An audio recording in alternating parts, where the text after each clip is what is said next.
And welcome back to the Evergreen Report. I'm your host, Jay, and today I have a very, very special guest. We have 8th District Representative April Connors, who is serving in her second term representing the 8th District in the State House of Representatives. In November 2024, she was elected House Republican floor leader by her peers. In addition to her legislative work, a little bit more about her, Representative Connors is an accomplished residential real estate professional. She holds a BA in communications from Wazoo and previously worked as a legal assistant where she played a key role in drafting and maintaining city codes. Her legal background includes involvement in housing cases that reached the U.S. Supreme Court. Ms. Connors that's a weird word, resides in Kennewick with her husband and their 4 children. And correct me if I'm wrong, I believe your husband also serves here locally on the Kennewick School Board. He does actually. He actually was elected to public office before I was. He ran because we were having some issues with the school district with our kids, and we did a kind of, it's, you either have to jump in, put up or shut up, and be a part of the solution, or to have your voice heard. And so he ran for public office. And then I also helped my really good friend Gretel Crawford run for mayor of the city of Kennewick. Well, she ran for city council, was an appointed mayor by her peers, but I helped with her campaign as well. And after I got involved in politics that way, I had a lot of people pushing me to do the same thing. They said, it's your turn to also give back to the community. And so I ended up running for state rep back in 4 years ago, or about 4 years ago, I would say now, and was elected, and certainly enjoyed the position. It's very busy, just home from Olympia. So we talked about, I serve on a few different committees. I'm, as you said, the House Republican floor leader, which in its own terms means that I run the floor for the House on the minority side, running speakers, strategy on the floor, amendment strategy to the floor as well on the floor, as well as helping to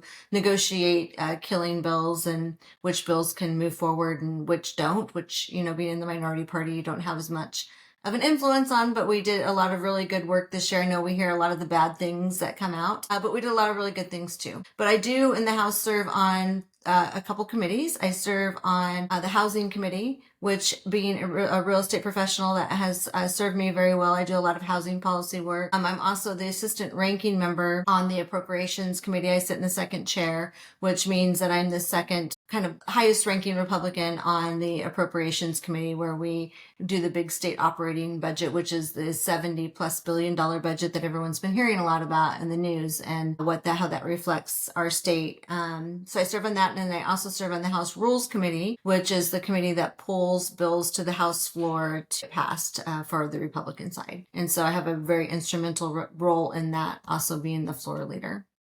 And Yeah, doing a lot of leadership roles. Yeah. that's Yeah. about 4 hats, it sounds like. Yeah, it's super busy when I'm there. So it's good. Yeah.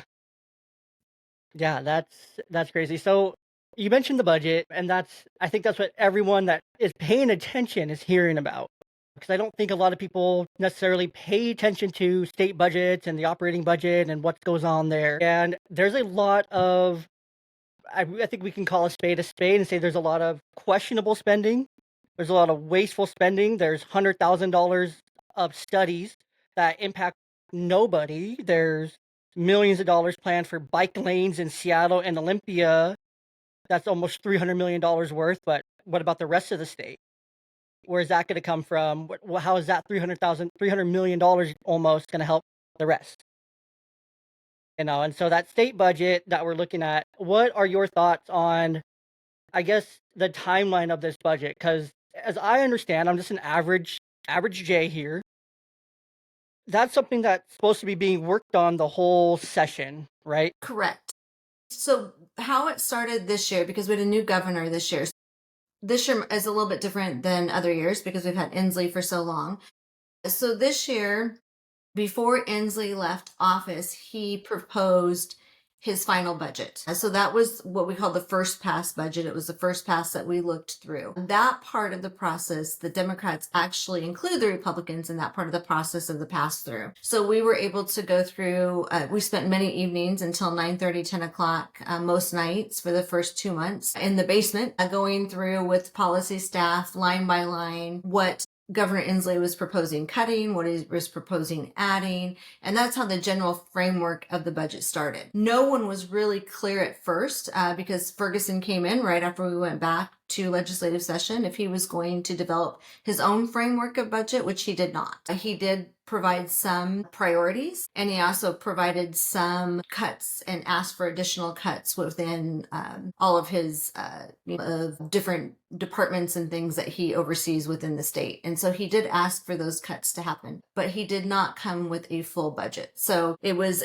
the work in progress the legislature had was working on Inslee's budget and then Ferguson's priorities and some of his cuts. And from that, the legislator decides what that new budget will look like. Now, the big question is with the new budget, how will Ferguson feel about that? And will he veto it? Will he section veto it? Will he veto the whole thing? Will he send us back for special session? Those are things that we don't really know the answer to yet. Very disappointing. Just, a few years ago, we had a $15 billion surplus in Washington state. And so to go from a $15 billion surplus to a huge, if you asked the majority party, they would have said it was anywhere between, 8 billion and 12 billion or 14 billion. And then the numbers seem to change every single day. I personally don't feel like there were enough cuts made this year. We had the ability, like we said, to go through the first pass of the budget. We had a lot of ideas. The operating budget works a little bit different than the transportation, the capital budget. They typically do not get the Republicans a seat at the table to negotiate that budget, which is why you'll see the House always pretty much all the Republicans will vote no, and some of the Democrats voted no on the budget this year as well, because they do not let us have a seat at the table. They make all those decisions in a dark room by themselves without having input, which is unfortunate, I think, for the over 3 million Washington residents that Republican representatives represent in the state of Washington. And so we had ideas, and those ideas were not heard to try to get us to a more neutral spot. There's $6 billion of new spending in this budget that we probably should have held back on some of that spending and tried to balance the budget without adding, the massive amount of new taxes that are coming down the line. And the new taxes, I'm not on the finance committee, but we did hear some of the tax bills that came through the appropriations committee, and they're going to tax pretty much everything. We said taxing the joy out of Washington. They're taxing hunting license, fishing license. They're taxing Zyn for people that use that as a Zyn, Tesla, Discovery Pass going up $15. Discover Pass, pretty much you name it. Groceries are going to go up, gas is going to go up, tires are going to go up. It is just going to, when we started this session, you'll probably remember that the Democrats kept saying we want to make the wealthy pay their fair share. That is not what this budget did. This budget is going to hit every single average citizen in Washington state is going to get hit hard by this budget. Yeah, and it's going to cost, the average person about $2,000 more per year. Yesterday, I just did one of my breakdowns I went through just some of the basic elements of this, and I was already at $1,200 in just your home expenses.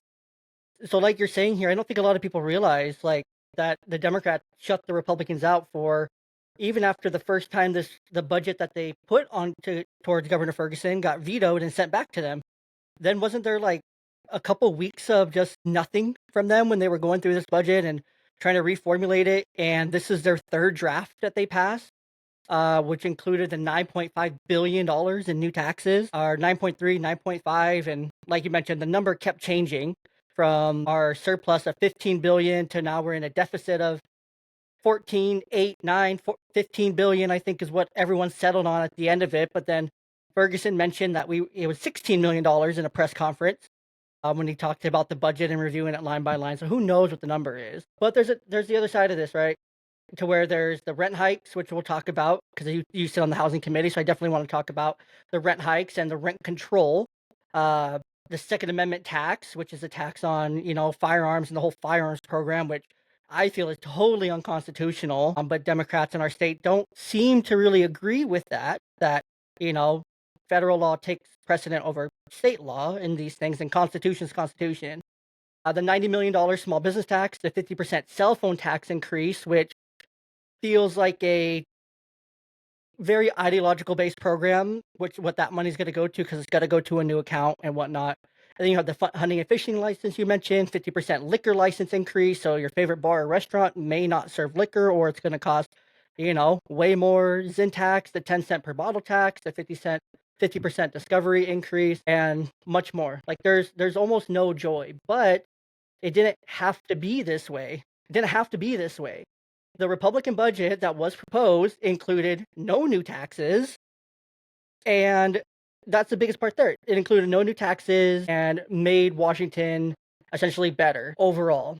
And it's just sad that we could have had different, but because of voting and so many people not being involved, at least this is my thought, because of so many people not being involved in local elections and state level elections, it's the blue no matter who mentality continues to ride strong because we're not active enough. Our voices aren't heard, but we're also outnumbered because of the 4, 5 blue counties in the state, which dominate the rest of us that do want to have a voice, that don't want to be paying $9.5 billion in new taxes. So Well, we have some opportunities in 2026 to hopefully pick up some swing district seats. They're obviously the folks in the swing districts, a lot of them will vote with the Republicans on important issues like taxes, those kind of things, because they don't want to get, hit with those ads for their campaign season.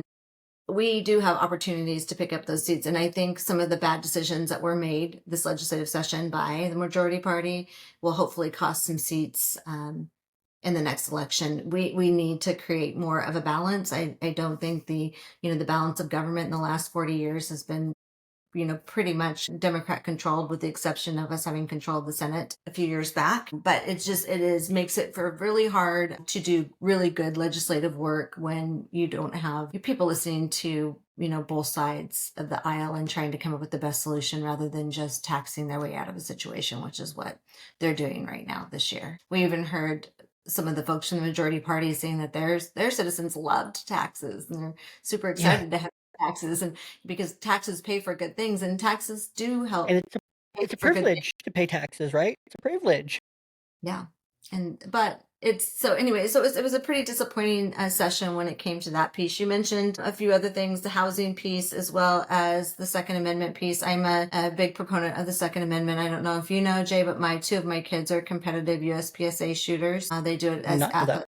athletes. They do it as a sport. So I have a great respect for firearms, but also, with great respect comes great responsibility. The ammunition tax did not happen this year. We thought there were going to be a big tax on ammunitions, but they did pass the permit to purchase bill. And that bill, there was already last year a bill that passed in Washington State that said you had to have, basically a course to purchase a firearm, but now it goes a step further. It says you have to have a live fire course, where for me, I think that, I have obviously taken firearms courses. That I just do that because my kids do it as well. But in order to purchase a firearm, you would have to have a live fire course. And there are not that many live firing ranges still in Washington State. And it's for people, especially on the west side, to be able to go and take those live fire courses. The other thing is there are other options available there, as different types of almost like video synthesized games that have different ways that you can actually recreate and have the kickback and everything else. That even our sheriff's office here has one where you have the kickback and you can actually practice on a simulator. And so I think there would be better options. I don't love the bill, but the whole live fire piece is a big problem with it. And then also the state patrol would have to issue the permit. We don't even have the system put into place for the state patrol to do this. We're low on state patrol officers. And so I don't know how and who is going to run this very expensive program. And it's going to delay people's ability to be able to purchase a firearm, as well as, like you said, take away their Second Amendment right. So I was very opposed to that bill. You probably saw that throughout session. And then there was a third firearms bill that did not make it out as well, and that one was firearms and other weapons. And so it was knives as well, not letting them allowed in certain places like public spaces, any public space that a child might be present, including like county fairs. And we kind of blew a big hole in that bill when we were talking about it, because I'm like, I've just really never been to a county fair where a cowboy doesn't have a knife to cut open a hay bale, or vendors have to open boxes. And so that bill ended up not moving forward this session. So the only one that moved forward was the permit to purchase, which again is an unconstitutional piece of legislation. So it'll be interesting to see how that fares out within the court system. Yeah. And I think my other big concern here with the budget is the whole the precipice of the capital gains, and kind of where in my head where that leads is in the budget there's about $15 million allocated to set up this whole to expand the current capital gains system because we already have it, but to expand it more, which I personally feel, and I can kind of read the writing on the wall and put the puzzle pieces together. It feels like it's a precursor for them in 2027 if they still have control, which we hope that they don't have as much control, but to install some kind of income tax, state income tax with the system that they're going to be putting into place. That's kind of where at the end of it, after I did all the budget episodes I did, I'm like this is leading to an state income tax if we're not careful because they're taxing everything else. The only thing they haven't done yet, it feels, is the state income tax. So that's kind of where I'm worrying about because it's like we already are losing. We're going to lose more businesses because of the expansion on the sales tax. We're going to lose more businesses because of the property tax hikes. We're going to lose more businesses because of the B&O tax. We're going to lose more businesses because of the tax on innovation, the tax increase on inheritance, and the tax increases on everything else. We're going to lose a lot the wealthy people that they're trying to go after. Sorry, excuse me. And who's going to be left for them to tax? And then the capital gains is so inconsistent year over year because it's reliant on the stock market. It's reliant on these factors that are out of everybody's control. And so your revenue is going to be inconsistent and unpredictable. So it's a broken system that when that fails, it's like, oh, well, it's inconsistent. Now we have to do state income tax. We already have the system set up. So boom, start it tomorrow kind of thing. Sure, and it's reliant of people, like owners of Amazon not moving out of the state when you put it into place because they based a lot of their money on people not moving out of the state. And you're right, with all of the taxes that are going into place and the unfriendly business environment that we're starting in Washington or have in Washington State and continue to develop more of, we're just going to keep losing some of our wealthier individuals. And my anticipation is they'll keep lowering the threshold for the capital gains. Obviously, they didn't do the unrealized capital gain this year, which was the wealth tax, which is good because at least Ferguson said he wouldn't allow that in the budget.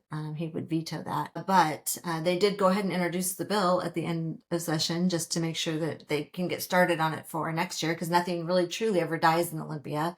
It just comes back again the next session, and so that capital gains tax. I'm worried about the estate tax pushing people. I mean, that was a huge jump, especially for the, probably some of the more wealthy individuals in Washington State. So no, worried about businesses moving out for sure. Worried about not only the business piece of it, the monetary piece of it, but if you look at the bills like unemployment for striking workers that passed this session for companies like Boeing, I doubt that they would want to open any other kind of additional plant here to build more airplanes because the cost of that alone is going to be absolutely astronomical for them. Yeah, and you think about that same thing with like any big business, big, huge box retailer. Like we're just barely getting a second Costco here in the Tri Cities. But with all these more taxes coming on, you think they're going to want to have a third one that they're going to have to pay more property taxes on? Like we have the land, we have the plots for it, we have more than enough space for any business to come here to the Tri Cities and be successful. But why would they want? What is making them want to come here? Nothing. It's like the large Amazon warehouses that we have over in Pasco. Hmm. The reason that it took them so long to open those is they have been doing some reevaluation of business in Washington State. It's not just it's writing on the wall the way we're treating businesses, and then there's just like the more and more and more we pile onto them, the worse you know operating here becomes, and so it's definitely an issue. Yeah. And we're talking about businesses here, but let's also talk about just the average day to day for people. We mentioned that the average Washingtonian is going to probably feel these taxes if it goes through, if Ferguson signs it. He said, this is my first budget. I'm going to go through line for this. So it's going to take a couple weeks. So I think we've already been about a week since that statement. So we probably got another week to see what happens. And I'm sure you guys are all wondering, are we going back to Olympia anytime soon? Are we not? Special session, who knows? Got to keep you on your toes, right? Can't let you guys rest too much, right? But I might we have to say, we look at the average person and we see a massive property tax hike. And there are stories from all over the state. There were stories that were shared in Olympia that were shared throughout the media. There were stories shared in Tri-City Herald, in every newspaper, every media outlet there was sharing these stories about the property taxes and how that's massively going to impact people. And then on top of the property taxes, there's always more increases to levies and to cover funding. I mean, Finley just almost had to go to a 4-day school week. The Finley School District had to go to a 4-day school week. Richland is laying off teachers or nurses and librarians amid budget cut. Richland and Kennewick are asking for, levies to be renewed so that they can cover the gaps in teacher salaries. Pasco, actually, I don't know what's going on with Pasco because the school board president didn't want to talk to me, but Gabe did. Our school board president, he's great. Warned about that on the House floor in one of my speeches, that if these property taxes go into place, and they didn't do the local lid, the 1 to 3%, but they did do the levy lid, which will definitely affect property taxes. But I warned, if it goes into place, the problem is too is our schools are going to have a much harder time passing a levy or a bond to help with their schools, because people are going to feel so much tax burden with everything that happened this session. I mean, wait until gas prices go up. People think, from what the transportation budget says, is just 6 cents a gallon for regular and 12 cents for diesel. But that's on top of the cap and trade tax, and it's also not including this session. They also updated the clean fuel standard to make it more go quicker, like California has, which means all of the petroleum retailers said that's going to add another probably 20 to 25 cents a gallon. So that's plus the 6 cents, and plus, so we're talking another 35 On top of the already 40 to 50 cents that's already in place, on top of that, plus the tax plus the plus cap the, and trade plus but I mean, yeah, but the yeah. So we're CCA knows what they're doing. They know what they're yeah, doing with third that act. in the nation, and yeah. So we're just I think we want to be second or first at this point in Yeah, time. trying to, but then they want to spend that money that they're getting for it. A line item here that I found in the budget is, where is it? And I was laughing when I saw it. I literally laughed. I was mid recording and I read this, and $3 million for clean energy ambassadors promoting a just transition narrative statewide. And uh, things they could have cut out of the budget. I mean, you could probably take a highlighter and find things yourself. I mean, it is. And then there was, the transportation budget, which there's not a whole new transportation package, but they were trying to fund projects that were still in previous transportation budgets, like Red Mountain, trying to finish that, and West Richland, which did thankfully make it into that transportation package. But the transportation budget could have used, with all the money in the Climate Commitment Act, money that could have been used instead of for, and trust me, I love a good bike path too. I mean, I love using our paths in the Tri-Cities, but some of that Oh, money could absolutely. have been used in the next couple of years for road maintenance and preservation, as well as trying to, build new roads that we could have held back on some of that CCA funding, but the Democrats weren't willing to move that funding from Climate Commitment Act. So that's why you're seeing things like this, the clean energy transformation person in the line item of the budget. They weren't willing to move it to the transportation budget. Yeah, So we which saw a just lot. it blows my mind. It's like, why? Because they think that upping all these taxes is going to be great because they're gonna spin it like, oh, we can use it for this and this and this and that, and it's going to be great. But at the end of the day, you hear all those things, and if you have a little bit of common sense, you realize, okay, if my gas is high, that means my food costs are higher, my groceries are higher, my day to day is higher, going to work, coming home from work, everything I buy at the store is going to be higher because fuel costs everything. That's when I talked to Gabe about just like operation costs. Our school board president here in Kennewick, talked to him about that. He said just the maintenance budget alone and that operating budget there for just fuel and things like that, that is skyrocketed the last few years. Just to maintain that part of the budget, they keep having to add because there's no relief there. And they're having to use levy money to backfill that because the state isn't providing, they call it material supply and operating costs, and they're not providing the amount of money per student to be able to cover those costs. So they continue to have to try to use their levy dollars to backfill what the state is not paying for. Yeah. And then we wonder, I mean, we spend nearly $20,000 per people in the state on average. top 3 in the nation in that category, but yet we're bottom 5 in the nation when it comes to our real test scores, and our increases since COVID, since 2019, have been astronomical when it comes to per pupil, spending.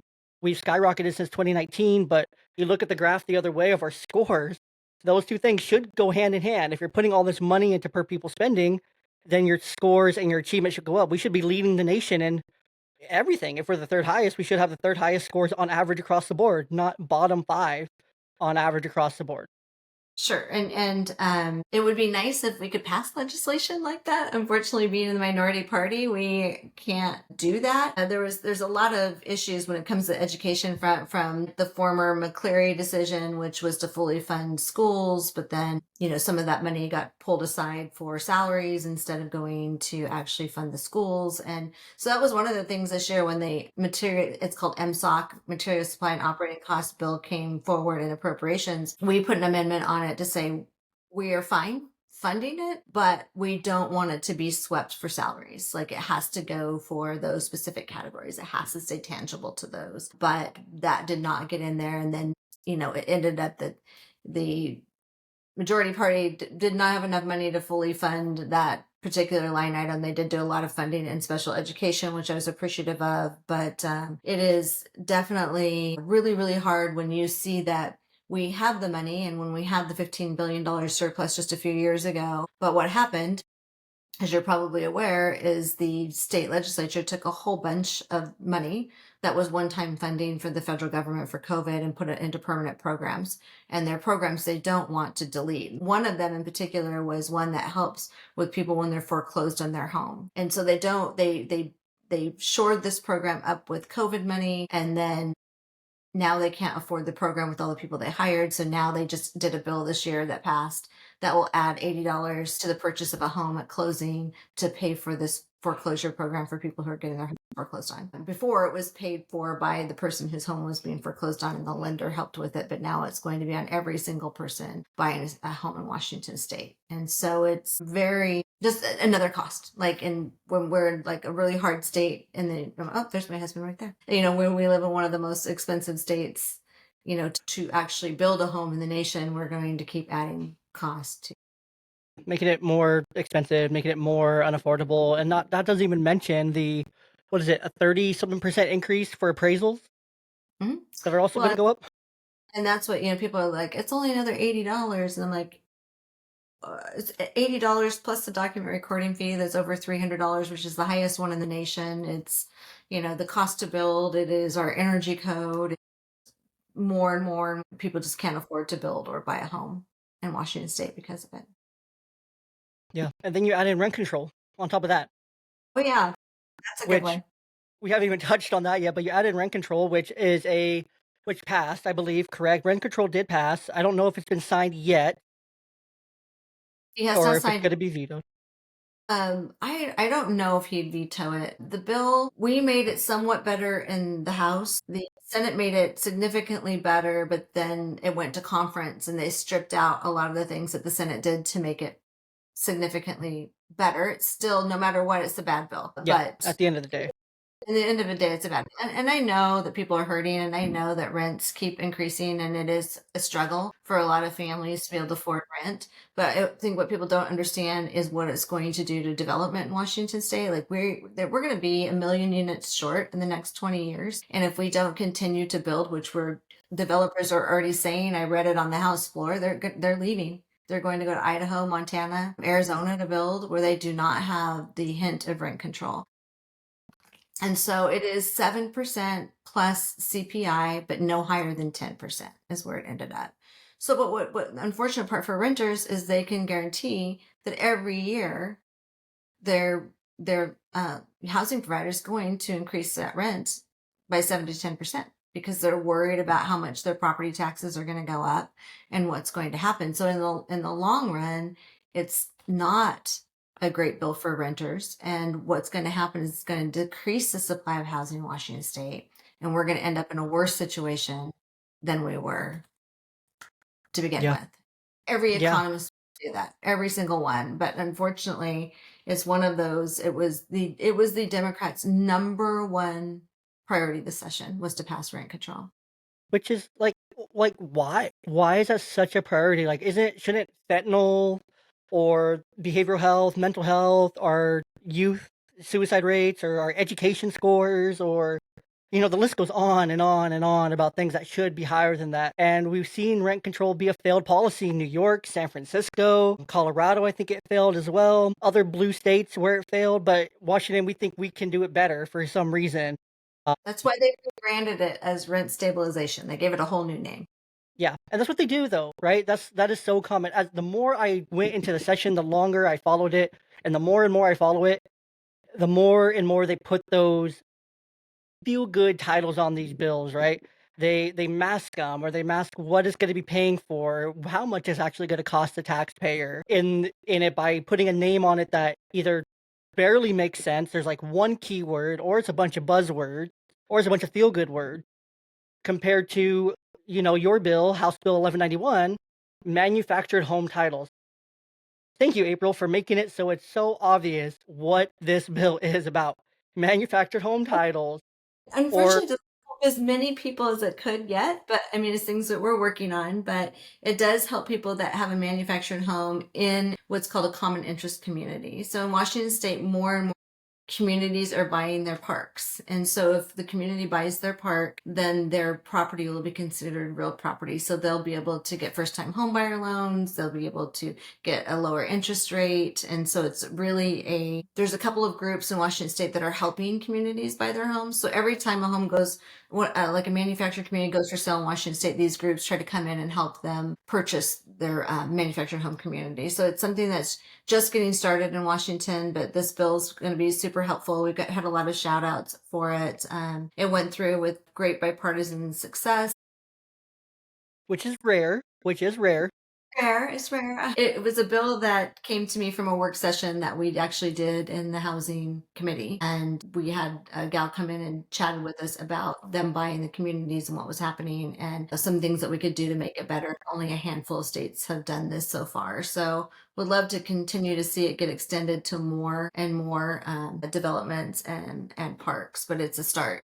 And it'll be great for the Tri-Cities here because we have new builds, manufactured homes going up everywhere around the Tri-Cities. Townhomes going up in West Richland, Kennewick, Richland, Pasco, just homes going up everywhere. Manufactured townhomes, homes everywhere. You look, every little plot of land, it feels like they're building something somewhere. Yep. So So this is really good for our state. yeah. So It's excited great about for our that area. one. I did a couple of other bills this session that were related to kids that are in skill centers. And that happens because I had two kids enrolled at TriTech, our local skill center, which is awesome. But they've been having a lot of issues for youth employment in Washington State. It's really hard if you're under 18 to actually get a job in Washington. And so one of the things that I did the last 2 years is I put together work groups to figure out what the barriers are for these kids, especially the ones going through the skill centers and getting thousands and thousands of hours of work related experience, but then they go out and they can't get a job because they're not 18 years old. And so we did a ton of work in that space this year. I passed two bills in that space, one that will help the nursing students, the EMS students, the fire students, and then another one that's putting together a group to go over all of Washington State laws to see why kids can't get jobs. And that's kind of a big deal because if you didn't know, when I met with Labor and Industries, they told me that they don't make the laws; they just enforce them. And I'm like, but you are a rulemaking agency, and pretty much every single rule that's been made for our 16 and 17-year-old students have been made by the Department of Labor and Industries. And our laws for kids working in Washington State are way higher than federal laws. And so that is why kids can't get a job anymore. And so that's something I'm really passionate about. I've been working really hard on. So I'm excited to see both of those get through, especially to hopefully get our kids.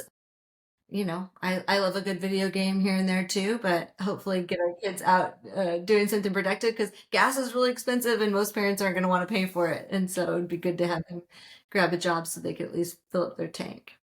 Absolutely. And I think it's good to have these programs as an additional alternative for our Hmm. kids because so much of it's just college. But we have a great community college here. We have why can't I think of it? In Pasco, Columbia Basin. Columbia Basin. Yes, Columbia Basin.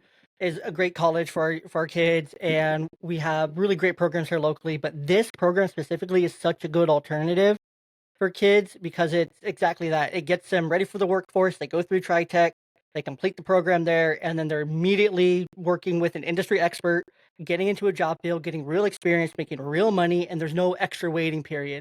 So they're immediately recontributing to society, recontributing to their community, immediately paying taxes, and immediately being a benefit, essentially to themselves and to their families.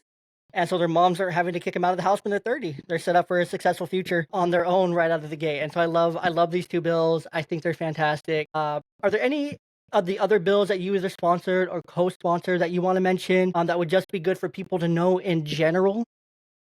I do a ton of work in the housing space that we talked about. And so I will be working off session in the interim this year to be trying to expand buildable lands in Washington State. We have the Growth Management Act, which restricts for your listeners when you're driving around and all of a sudden the Tri Cities ends like at Pasco or Kennewick and there's no more houses. It's because of the Growth Management Act. So we have these boundaries that we have to build inside of. So the only way that Washington's going to actually be able to hit their growth achievement is to be able to start working on the Growth Management Act and expanding those boundaries a little bit to be able to build more housing. And so I have been working on that a lot. I will continue to work on that. I did a lot of work with DNR last year too on state lands that I passed a bill last year that we could build on state lands that are owned by DNR if they're inside the growth boundaries, but not, housing timber right now or being used for other purposes. And so, or agricultural purposes. So I'll continue to work in that space quite a bit. I continue to work in the use space. I've got some habitat space I'm working in right now for Shrub Step, trying to help with that. So it'll be an interesting next session and looking forward to going back again.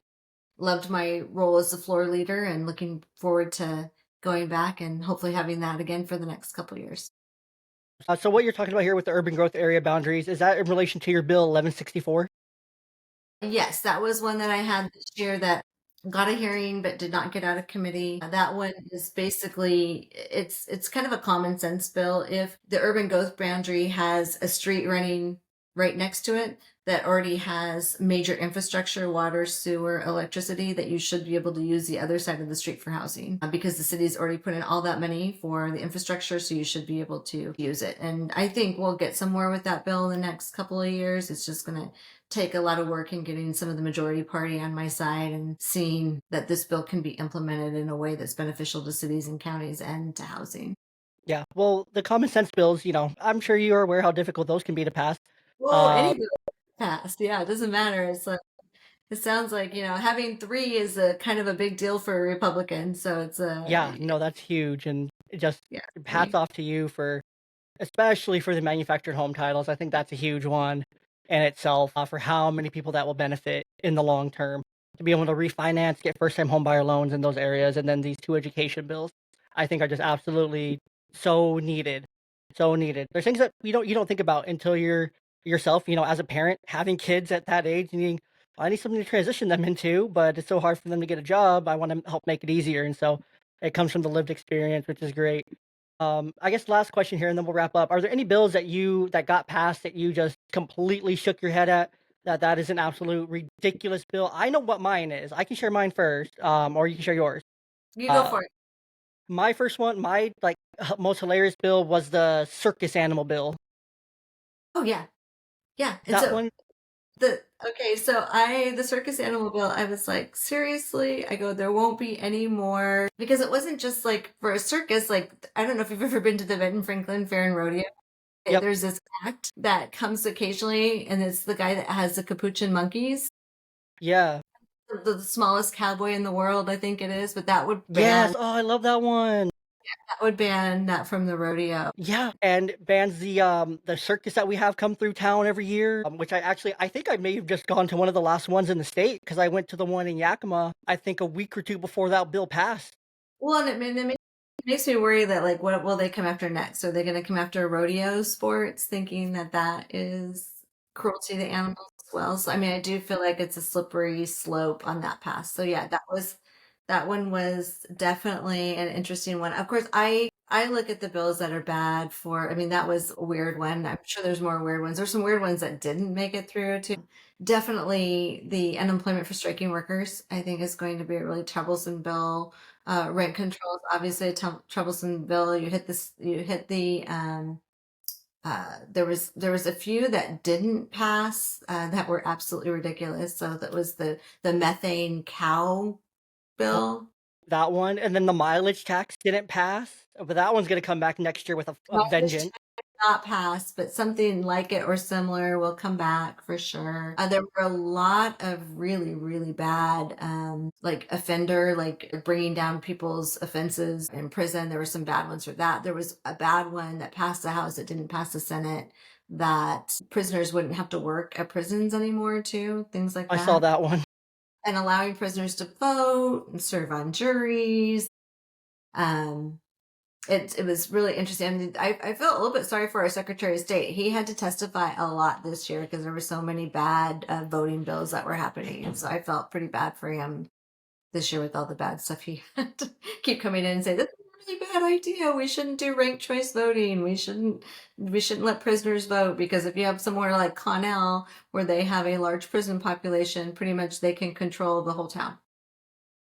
Yeah, you don't want that. There's a reason that you're in prison. You essentially lose your rights when you're in prison. You don't get to have more rights and more freedoms and more accessibility as if you were a normal citizen. That's kind of the whole point of doing time for your crime. And the soft on crime legislature is making it softer on crime. Just really, it really sickens me. And then, of course, everything we didn't even touch on. I mean, we don't really have the time for it, Ted. I don't want to keep you too long. I'm going to let you go for your evening. But we didn't touch on the Parental Bill of Rights at all, House Bill 1296 at all, Senate Bill 5181. And I did a whole breakdown on that. I think there were some misconceptions, some things that really got twisted in like X and social media spaces and whatnot. But at the end of the day, it's a bad bill. It takes more away from parents and essentially says the state, we're better at raising your kids than you are.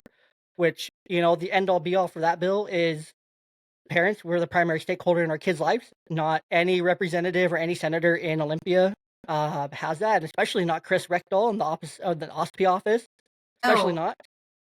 well, So and it turned from a parental bill of rights to a student's bill of rights. Is really what you should call it right now, or a student and school district bill of rights, to let teachers and students be able to have their bill of rights and not the parents. And very unfortunate. You probably saw how much floor debate we did yeah, on I that. stayed up. I fell asleep at my desk that night And watching. well, yeah, because we were live streaming that debate that night, and Yeah, that 2 a.m. that was part of my fun job, is to facilitate that and get people talking and doing points and counterpoints. You guys crushed it. You guys absolutely crushed it. I gained so much respect for each and every single Republican representative or senator that was in that room fighting tooth and nail until the wee hours of the morning. And as we know, democracy dies in the darkness. But I gained so much respect for each and every single member on the Republican side of the aisle for how hard they fought, the common sense that they fought for, the amendments that made so much sense. One of my favorite was the Student Bill of Responsibilities that was, I think, Representative Walsh introduced. I think made so much sense, but then it struck down. It struck down. To put it back, make sure it could go back as a referendum so the people could vote on it again. And they said no to that too. They didn't want the Yeah, people to vote on the version. yeah, and that's the part that worries me too. There's so many of the bills that did pass this session, or so many that were at least debated and talked about that included that emergency clause. And that emergency clause is really scary because I don't see any emergencies going on in the state except for within the Democratic legislature, and that really worries me as just like an average person. It's like we can't vote on this, we can't do anything, we can't referendum this, we can't speak up against it. It's pretty much just like the Democrats did. I don't remember what bill it was exactly, but ended debate, use their powers to end debate. That was the House rule. Were you watching when they actually ended debate on us and I ran all the motions on the floor that night? I don't think I was watching, but I saw it the next morning. I saw like the full recap. I watched the whole thing happen. I was like, this is unbelievable. Absolutely unbelievable that they pretty much just told the Republicans to sit down, shut up, and vote. And it's an abuse of power. It's a gross abuse of power, a gross overstep, and it's not okay. And the average Washingtonian, the whole purpose of this podcast is to bring awareness to those things, that they are just shutting down debate, and politics is about debate. It's about debate. Well, and the real unfortunate part with that, Jay, as well, is the For 132 years, our state house has been able to operate under this rule. It's with the current leadership in the Democrat Party can't figure out how to manage their time in their floor without the rule. So that is not that shouldn't have never happened. I mean, 132 years worth of speakers of the house have figured out how to work the system with that rule in place, allowing the minority to have their voice, because that's what the minority has. And it was really a bad day for Washington State when they decided to shut that down. Yeah, and then I think right after that, that's when the budget went behind closed doors, and they shut the Republicans out of it even more, and shut the public out of it. So we had no clue what was going on with the budget, and everything just kind of snowballed after that. And so, they take an inch and then they take a mile after that, and they get away with it once, and then the public's no better for it. We're no better for it here in Washington. But that's why it's so important for us to have these conversations, for someone like me that's just a lowly little podcast host here in Kennewick, to Yeah, try to spread the word and get it out there. informed. Yeah. Yeah, it's so important. Well, Representative Connors, as I will by your formal title, is there absolutely anything else that you want to mention before we close here that just would be helpful for the constituents here in the 8th district to know about, to keep their eye on, to be more active in, to participate in, or any like calls to action that you would like for the people of the 8th district to do or to participate in? Sure, I would say to stay informed, to learn how to participate. Our House Republican Caucus does an amazing job of keeping people informed, whether on YouTube, on X, on Instagram, Facebook. They're constantly posting new content. When we're in session, they're letting you know how to get involved with the process, how to share your stories so we can see them. Of course, always reach out to us. I have an amazing legislative assistant who tries to answer every single email that comes in, and so He's so good. He's so he good. yeah, good job. Shout out to him for making this happen. I owe him something. I need to get Nick a coffee or something, take him a lunch or something for making this happen. See him next time. Come to Olympia next year and see him. Will do. Will do. I owe him a coffee. All right. Well, thank you very much for having me today, Jay. Of course, April. It's been great. And to our listeners, Representative Connors, she's here in Kennewick.